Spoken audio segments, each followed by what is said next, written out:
श्री शिवाय नमस्तुभ्यम। भोलेनाथ की कृपा आप सभी भक्तों पर हमेशा बनी रहे। तो आइए आज श्रवण करते हैं पूर्णिमा व्रत की कथा।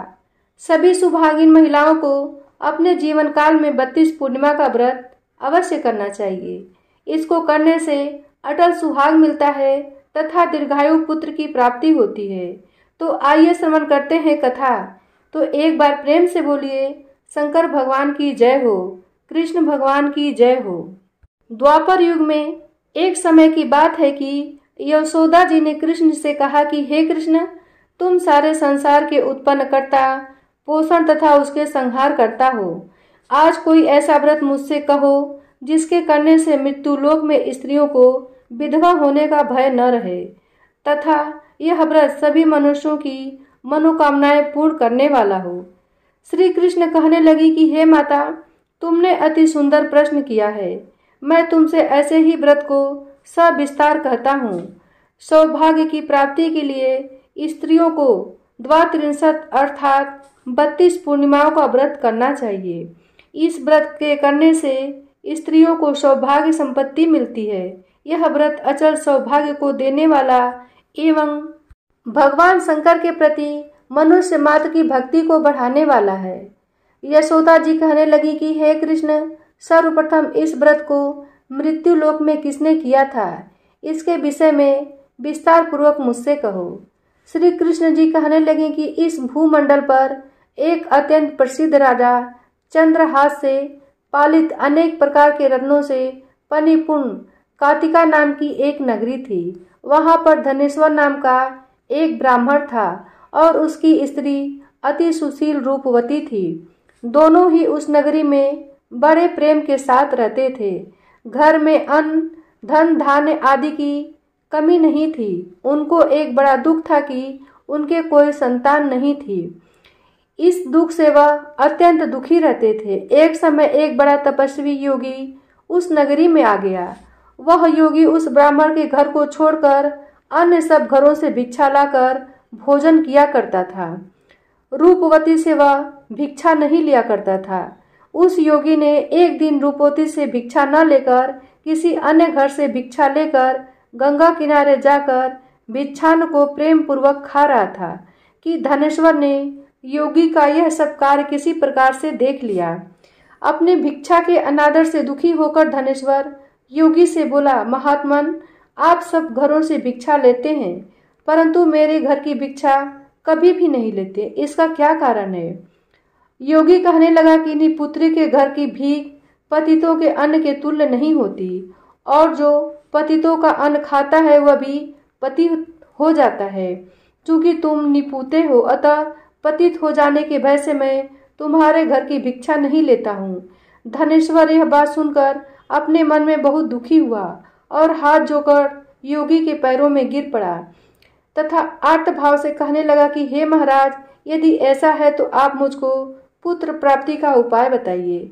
आप सर्वज्ञ हैं, मुझ पर अवश्य यह कृपा कीजिए। धन की मेरे घर में कोई कमी नहीं है परंतु मैं पुत्र न होने के कारण अत्यंत दुखी हूँ। आप मेरे इस दुख का हरण करें, आप सामर्थ्यवान हैं। यह सुनकर योगी कहने लगा कि हे ब्राह्मण, तुम चंडी की आराधना करो। घर आकर उसने अपनी स्त्री से सब वृत्तांत कहा और स्वयं तप के निमित्त वन में चला गया। वन में जाकर उसने चंडी की उपासना की और उपवास किया। चंडी ने 16वें दिन उसको स्वप्न में दर्शन दिया और कहा कि हे धनेश्वर, जा, तेरे पुत्र होगा परंतु वह 16 वर्ष की आयु में ही मृत्यु को प्राप्त हो जाएगा। यदि तुम दोनों स्त्री पुरुष 32 पूर्णमासियों का व्रत विधि पूर्वक करोगे तो वह दीर्घायु हो जाएगा। जितनी तुम्हारी सामर्थ्य हो आटे के दिए बनाकर शिव जी का पूजन करना, परंतु पूर्णमासी को 32 हो जाने चाहिए। प्रातः काल होने पर इस स्थान के समीप ही तुम्हें एक आम का वृक्ष दिखाई देगा। उस पर तुम चढ़कर एक फल तोड़कर शीघ्र अपने घर चले जाना। अपनी स्त्री से सब वृत्तांत कहना। ऋतु स्नान के पश्चात वह स्वच्छ होकर श्री शंकर जी का ध्यान करके उस फल को खा लेगी। तब शंकर भगवान की कृपा से उसको गर्भ हो जाएगा। जब वह ब्राह्मण प्रातः काल उठा तो उसने उस स्थान के पास ही एक आम का वृक्ष देखा और उस पर चढ़कर वह फल को तोड़ने का प्रयत्न किया, परंतु वृक्ष पर कई बार प्रयत्न करने पर भी वह न चढ़ पाया। तब तो उस ब्राह्मण को बहुत चिंता हुई और विघ्न विनाशक श्री गणेश जी की वंदना करने लगा। हे दयानिधे, हे दया बिंदु, अपने भक्तों के विघ्नों का नाश करके उनके मंगल कार्य को करने वाले, दुष्टों का नाश करने वाले, रिद्धि सिद्धि को देने वाले, आप मुझको कृपा करके इतना बल दे कि मैं अपनी मनोकामना को पूर्ण कर सकूं। इस प्रकार गणेश जी की प्रार्थना करने पर उनकी कृपा से धनेश्वर वृक्ष पर चढ़ गया और उसने एक अति सुंदर आम का फल देखा। उसने सोचा कि जो वरदान से फल मिला था वह यह ही है और कोई फल दिखाई नहीं देता। उस धनेश्वर ब्राह्मण ने जल्दी से उस फल को तोड़कर अपनी स्त्री को लाकर दिया और उसकी पत्नी ने अपने पति के कथनानुसार उस फल को खा लिया और वह गर्भवती हो गई। देवी जी की असीम कृपा से उसके घर एक अत्यंत सुंदर पुत्र उत्पन्न हुआ, जिसका नाम उन्होंने देवी दास रखा। माता पिता के हर्ष और शोक के साथ वह बालक शुक्ल पक्ष के चंद्रमा की भांति अपने पिता के घर में बढ़ने लगा। भवानी की कृपा से वह बालक बहुत ही सुंदर, सुशील और विद्या पढ़ने में बहुत निपुण हो गया। दुर्गा जी की आज्ञा अनुसार उसकी माता ने 32 पूर्णमासी का व्रत रखना प्रारंभ कर दिया, जिससे उसका पुत्र बड़ी आयु वाला दीर्घायु हो जाए। 16वां वर्ष लगते ही देवीदास के माता पिता को बड़ी चिंता हो गई कि कहीं उनके पुत्र की इस वर्ष मृत्यु न हो जाए। इसलिए उन्होंने अपने मन में विचार किया कि यदि यह दुर्घटना उनके सामने हो गई तो वे इसे कैसे सहन कर सकेंगे। अस्तु उन्होंने देवीदास के मामा को बुलाया और कहा कि हमारी इच्छा है कि देवीदास 1 वर्ष तक काशी में जाकर विद्या अध्ययन करे और उसको अकेला भी नहीं छोड़ना चाहते, इसलिए साथ में तुम चले जाओ और 1 वर्ष के पश्चात इसको वापस लौटा लाना। सब प्रबंध करके उसके माता पिता ने काशी जाने के लिए देवीदास को एक घोड़े पर बैठाकर उसके मामा को उसके साथ कर दिया, किंतु यह बात उसके मामा या और किसी को नहीं पता थी। धनेश्वर ने सपत्नी अपने पुत्र की मंगल कामना तथा दीर्घायु के लिए भगवती दुर्गा की आराधना और पूर्णमासियों का व्रत करना आरंभ कर दिया। इस प्रकार बराबर 32 पूर्णमासी का व्रत पूरा किया।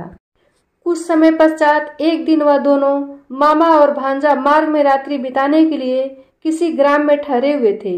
उस दिन उस गांव में एक ब्राह्मण की अत्यंत सुंदर, सुशील, विदुषी और गुणवती कन्या का विवाह होने वाला था। जिस धर्मशाला के अंदर वर और उसकी बारात ठहरी हुई थी, उसी धर्मशाला में देवीदास और उसके मामा भी ठहरे हुए थे। संयोगवश कन्या को तेल आदि चढ़ाकर मंडप आदि का कृत्य किया गया तो लग्न के समय वर को धनुर्वात हो गया। अस्तु वर के पिता ने अपने कुटुंबियों से परामर्श करके निश्चय किया कि यह देवीदास मेरे पुत्र जैसा ही सुंदर है, मैं इसके साथ ही लग्न करा दूं और बाद में विवाह के अन्य कार्य मेरे लड़के के साथ हो जाएगा।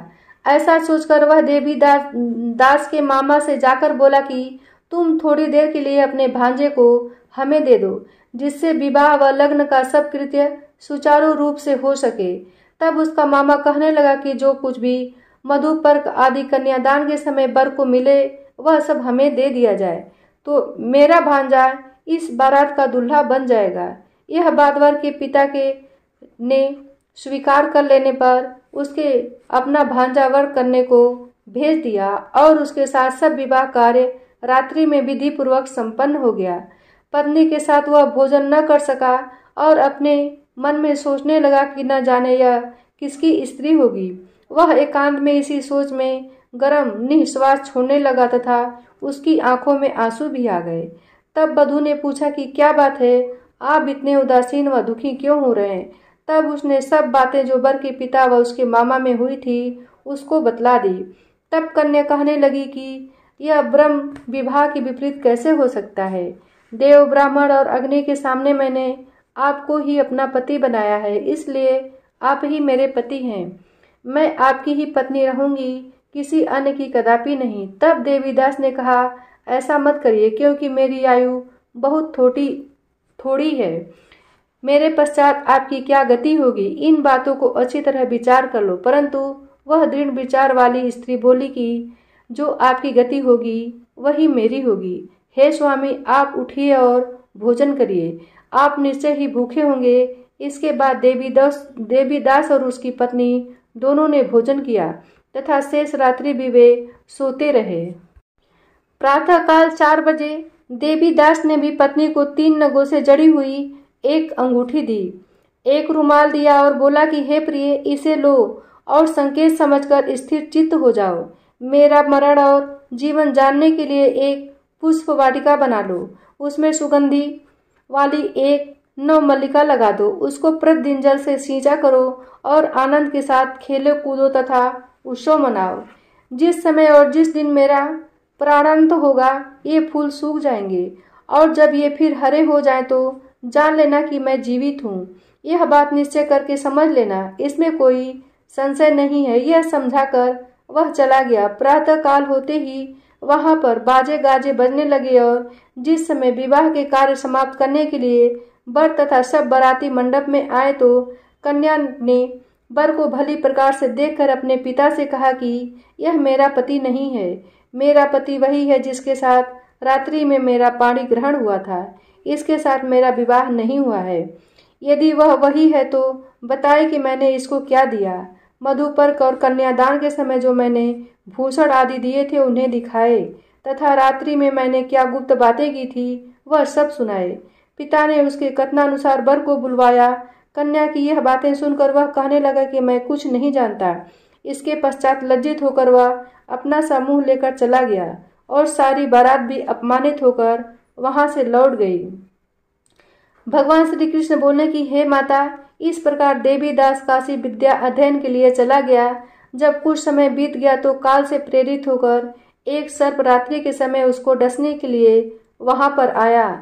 उस विषधर के प्रभाव से उसके शयन का स्थान चारों ओर से विष की ज्वाला से विषैला हो गया, परंतु ब्रजरात के प्रभाव से उसको काटने न पाया, क्योंकि पहले ही उसकी माता ने 32 पूर्णिमा का व्रत कर रखा था। इसके बाद मध्याह्न के समय स्वयं काल वहां पर आया और उसके शरीर पर पड़ा।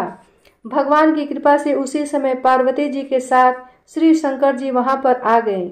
उसको मूर्छित दशा में देखकर पार्वती जी ने भगवान शिव जी से प्रार्थना की कि हे महाराज, इस बालक की माता ने पहले 32 पूर्णिमा का व्रत किया था, जिसके प्रभाव से हे भगवान आप इसको प्राण दान दें। भवानी के कहने पर भक्तवत्सल भगवान श्री शिव जी ने उसको प्राण दान दे दिया। इस व्रत के प्रभाव से ही काल को छोड़ देना पड़ा और वह स्वस्थ होकर बैठ गया। उधर उसकी स्त्री उसके काल की प्रतीक्षा किया करती थी। जब उसने देखा कि उस पुष्प वाटिका में पत्र पुष्प कुछ भी नहीं रहे तो उसको अत्यंत आश्चर्य हुआ और जब वह वैसे ही हरी भरी हो गई तो वह जान गई कि वह जीवित हो गए हैं। यह देखकर वह बहुत प्रसन्न मन से अपने पिता से कहने लगी कि पिताजी, मेरे पति जीवित हैं, आप उनको ढूंढिए। जब 16वां वर्ष व्यतीत हो गया तो देवदास भी अपने मामा के साथ काशी से चल दिया। इधर उसके ससुर उसको ढूंढने के लिए अपने घर से जाने वाले ही थे कि वह दोनों मामा भांजे वहां पर आ गए। उसको आया देखकर उसका ससुर बड़ी प्रसन्नता के साथ उसको अपने घर में ले गया। उस समय नगर के निवासी भी वहां इकट्ठे हो गए और सबने निश्चय किया कि अवश्य ही इसी बालक के साथ इस कन्या का विवाह हुआ था। उस बालक को जब कन्या ने देखा तो सबने पहचान लिया और कहा कि यह तो वही है। सभी कहने लगे कि भला हुआ जो यह आ गया और सब नगरवासियों ने आनंद मनाया। कुछ दिन बाद देवीदास ने अपनी पत्नी और मामा के साथ अपने ससुर के घर से बहुत सा धन दहेज में लेकर अपने घर के लिए प्रस्थान किया।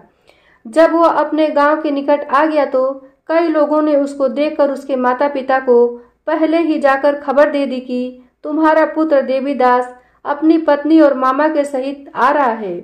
ऐसा समाचार सुनकर पहले तो उन्हें विश्वास ही नहीं हुआ, किंतु जब लोगों ने भी उनकी बात का समर्थन किया तो उनको बड़ा आश्चर्य हुआ। लेकिन थोड़ी देर में देवीदास ने आकर अपने माता पिता के चरणों में अपना सिर रखकर प्रणाम किया और उसकी पत्नी ने अपने सास ससुर के चरणों का स्पर्श किया। तो माता पिता ने अपने पुत्र और पुत्र वधू को अपने हृदय से लगा लिया और दोनों की आंखों से प्रेम अश्रु बहने लगे। अपने पुत्र और पुत्र वधू के आने की खुशी में धनेश्वर ने बड़ी भारी उत्सव किया और ब्राह्मणों को बहुत सा धन दक्षिणा देकर प्रसन्न किया। श्री कृष्ण जी कहने लगे कि इस प्रकार धनेश्वर 32 पूर्णिमाओं के व्रत के प्रभाव से पुत्रवान हो गया। जो भी स्त्रियां इस व्रत को करती हैं वे जन्म जन्मांतरों के वैधव्य का दुख नहीं भोगती और सदैव सौभाग्यवती रहती हैं। यह मेरा वचन है, इसमें कोई संदेह नहीं है। यह व्रत पुत्र पौत्रों को देने वाला तथा संपूर्ण मनोकामनाओं को पूर्ण करने वाला है। द्वात्रिंशत् 32 पूर्णिमाओं के व्रत करने से व्रती की सब इच्छाएं भगवान शिव जी की कृपा से पूर्ण हो जाती हैं। तो एक बार प्रेम से बोलिए शंकर भगवान की जय हो।